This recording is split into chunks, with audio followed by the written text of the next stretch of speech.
Alors à l'époque, il existait un électrobus de chez Volkswagen qui avait du battery swap. En 1970, le battery swap existait déjà. Et oui, incroyable, non? Incroyable, mais vrai. Bon, je passe l'intro, qui est à rallonge. Tac, tac, tac. Ok. Alors, ça a démarré dans les années 70, quand le Combi T1 cède sa place au Combi T2. Et c'est ce dernier qui deviendra alors le tout premier véhicule électrifié du constructeur germanique, grâce à un prototype dévoilé en 1972. Donc, Electrobus, il s'appelait. Le but, concevoir des véhicules plus propres et respectueux de l'environnement grâce à de nouvelles sources d'énergie. C'est avec l'aide de Bosch, Varta et Siemens que Volkswagen a pu finaliser son premier fourgon électrique qui prenait initialement la forme d'un pick-up à cabine. Ainsi, la batterie était dissimulée sous la grande benne, de même que le moteur électrique.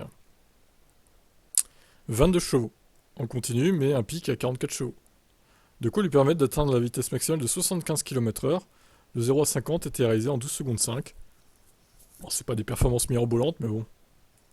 Si la capacité de la batterie n'est pas précisée, cette dernière a été fournie par le spécialiste Varta et possède une particularité intéressante, elle pouvait être interchangée, un peu à la manière du battery swap de NIO. Un tapis roulant était chargé de retirer l'accumulateur pour le remplacer par un autre, déjà rempli, permettant au véhicule de reprendre la route, sans devoir se brancher. Le fourgon était également équipé d'un système de récupération d'énergie au freinage, comme c'est aujourd'hui le cas sur la grande majorité des VE.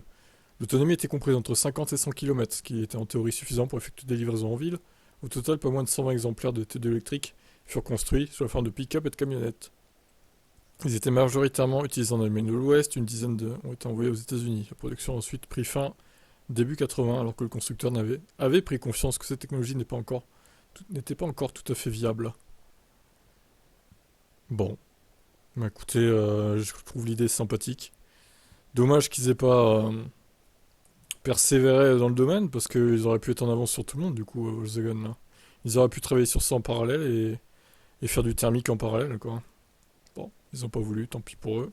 Maintenant, ils sont un peu à la traîne au niveau des VE, même s'ils ont bien rattrapé leur retard. Bon, ça reste un peu bancal. Voilà pour cette petite anecdote historique. Ciao.